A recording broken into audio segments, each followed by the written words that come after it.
The World Intellectual Property Day is observed annually to raise awareness of how patents, copyrights, trademarks, and designs impact on daily life and enhance nation building. The issues in securing intellectual property for innovations and creativity is always the focus as the world marks the 2024 edition on the 26th of April. The theme of this year's commemoration of World Intellectual Property Day is Intellectual Property and the SDGs, Building Our Common Future with Innovation and Creativity. It's a day to think about how intellectual property can be used to advance the growth of the society and to also create awareness and strengthen the capacities of creatives and innovators. The Country Director, World Intellectual Property Organization, Nigeria Office, Dr. Oluwatobiloba Modi, joins me on the news at 7 to give insight into this historic significance of the day. Thank you for joining us on the news at 7. Well, the theme of this year's commemoration actually lends a voice to the place of innovation and creativity in achieving sustainable development. How is Nigeria faring in this regard? Thank you so much, Abosede. It's a pleasure to be with you all this evening. So I think with respect to the theme, as you've rightly said, what WIPO is seeking to do by raising awareness about the connection between intellectual property and SDGs is to again put the spotlight on the role that creativity and innovation will play or does play in helping us to achieve the sustainable development goals. As you know, that one of the key priorities of the government has been around issues of food security. And I think what we tried to do today was to also just put a spotlight on where we are, but more importantly, the things that we really need to be able to do to make this work through innovation and, of course, the important role of intellectual property in achieving this objective. And talk to us about laws guiding intellectual property in Nigeria. How far have we gone in working on these laws and actually implementing the letters of the law? In terms of legal development, it's always a process. And I think what we have seen most recently, is a big stride by the government to really advance or update its intellectual property laws. We had last year the updating of the Copyright Act, which is a major stride by the government. And of course, we've also seen that there are processes ongoing with respect to the other laws, maybe like the trademarks, the patents.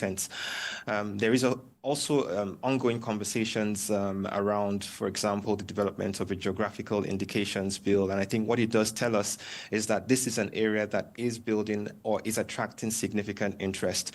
Something I should stress, though, is that there was most recently, I think about a couple of years ago, the validation of a national intellectual property strategy for the country by stakeholders, I think, which again tries to put in context the legal framework and what, as a country, want to aspire to, including laws, including policies, including strategies, to really integrate intellectual property into the framework of our society. And I think that validation exercise happened, and I'm very pleased that under the current administration, we are again seeing big strides by the government to get this this national IP policy and strategy over the line, fully implemented and domesticated in society.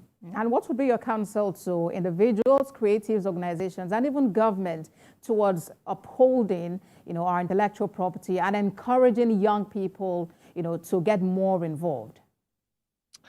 I think I would say that, intellectual property is really important. The way that we take time to secure our physical property or tangible property that we can see.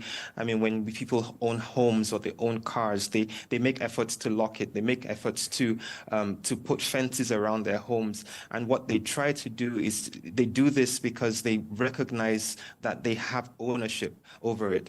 The tragedy, I think, is where we fail to recognize that with all the intellectual property that is being generated in the country, that is worth so much to the creatives and, of course, by extension, to the economy. People fail to take the necessary steps to recognize that there is value in intellectual property, and, of course, the steps that are needed to protect this. And so I would say that in terms of advice and counsel, and it's really what I think we've been working very closely with the government to achieve, is how do we raise the level of awareness right from secondary schools, primary schools, people to understand the significance of the works they create, of the inventions that that their minds are constantly working on. You know, when businesses are being formed and they understand the value of the trademarks, not just for today, but in the next 5-10 years, when reputations have been built around the goods and the products that they seek to protect. Sometimes it's too late when you fail to do it at the initial point. And so I think what we need to do as a society is to really ingrain this, mainstream this into our classrooms, into our informal societies. I mean, there are lots of intellectual property forms that are not even tied to, you know, the formal structures. We talk now a lot about communal forms of intellectual property, like geographical indications, traditional knowledge. Again, I think there needs to be aggressive campaigns that go into local communities to help people to see the value and importance of protecting their intellectual property. What it also does is it helps us not just to see it as protecting others, but it helps society to also recognize and respect the rights of others over the works that they have. I think what then generally happens is that overall we are able to now begin to reap the economic benefits, you know, of a well-functioning intellectual property system for the benefit of creators and inventors in our midst. All right, then. The Country Director, World Intellectual Property Organization, Nigeria Office, Dr. Oluwatobiloba Modi. Thank you for talking to us on the News at 7.